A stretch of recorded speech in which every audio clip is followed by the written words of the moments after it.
আসসালামু আলাইকুম। চাঁদাবাজ, রংবাজ, সন্ত্রাসী, বিএনপি সরকারের উপরে সবচেয়ে বড় ইলেকশনের আগে চ্যালেঞ্জ ছিল এগুলো। এবং বিএনপির সাথে যখন প্রতিদ্বন্দ্বিতা ভাব ধরে জামাত, তখন বিএনপিকে একরকম নাস্তানাবুদি করে ফেলেছিল যে 5 আগস্ট পরবর্তী বিএনপির চাঁদাবাজি, দখলবাজি, বিএনপির বলতে দলীয়ভাবে তো সিদ্ধান্ত নিয়ে করে না, কিন্তু বিএনপির আশ্রয় প্রশ্রয়, তারপরে বিএনপির মধ্যে থাকা লোকজন এবং ভোকা 17 বছরের ভোকা একটা শ্রেণী যখন সবচেয়ে বড় বিএনপি হয়ে ওঠে, তখন এখন স্বরাষ্ট্রমন্ত্রী সাউদ্দিন আহমেদ তিনি বলছেন যে ঢাকা থেকে চাঁদাবাজদের তালিকা প্রস্তুত করে অভিযান চালানো হবে। আচ্ছা, চাঁদাবাজের তালিকা কি গোপন?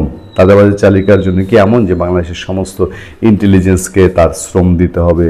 যত গোয়েন্দা সংস্থা আছে, পুলিশের গোয়েন্দা, অন্যান্য গোয়েন্দা, তাদেরকে চাঁদাবাজ ধরে দিতে হবে?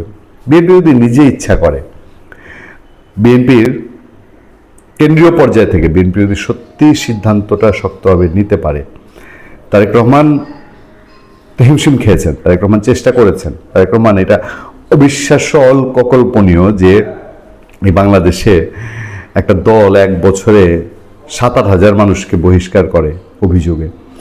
তো করার পরে ওই কৌশলটা তো তাহলে তখন কাজে লাগেনি। এখন ক্ষমতায় আসার পরে তারেক রহমান যদি ভিন্ন একটা কৌশল নেন, যে আগে শুরু হবে বিএনপির দলের ভেতর থেকে, তাহলে কেন্দ্র থেকে বিভাগ থেকে তার আস্তে আস্তে ইউনিটগুলো, এই যাদেরকে মন্ত্রী এমপি বানিয়েছেন, শুধু তারা হলেই তো যথেষ্ট। এই মন্ত্রী এমপিদের সারা দেশ থেকে তো হয়েছেন, তাদের তো নখদর পড়ে, তারা ভালো করে জানেন কোন এলাকায় কোনটায় চাঁদা নেয় আর কোনটায় হচ্ছে দখলবাজি করে, এটা তাদের ভালো কেউ জানে না।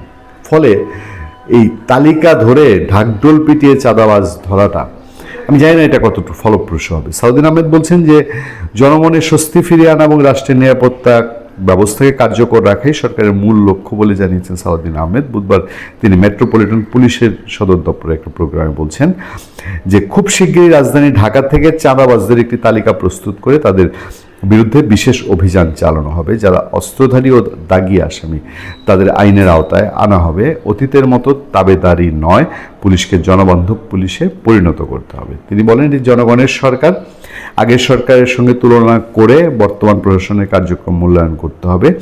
পুলিশ বাহিনী দেশ ও জাতির কল্যাণে প্রস্তুত রয়েছে এবং ব্যক্তিকেন্দ্রিক কোনো পুলিশিং চলবে না। পুলিশ আইনের গতিতেই চলবে। ফেসিবাদী রেজিমের কারণে কিছু মানুষ ভুক্তভোগী হয়েছে, তবে বর্তমান সরকার চেইন অফ কমান্ড মেনে প্রশাসন পরিচালনা করতে চায়। কোনো থানার ওসি সরাসরি মন্ত্রীকে ফোন করবেন না, এটা শৃঙ্খলা ভঙ্গের শামিল। দেখেন, আমরা সাংবাদিকতা করতে গিয়ে যে পর্যায়ে চলাচল করি, যতটুকু আমাদের খোঁজ খবর রাখতে হয়, এটা আমরা বিশ্বাস করি অন্তত এই সরকারের এই প্রথম 15-20 দিন এখনো হয়নি হওয়ার মুখে, এটা বিশ্বাস করি যে সরকারের একেবারে কোর পয়েন্ট থেকে, একদম কেন্দ্রবিন্দু থেকে চাঁদাবাজদের বিরুদ্ধে শক্ত অবস্থান নেয়ার প্রক্রিয়া চলমান। এটা আমরা জানি, এটা আমাদের সূত্র সেগুলোই বলছে চাঁদাবাজদের বিরুদ্ধে ব্যবস্থা নেওয়া হবে।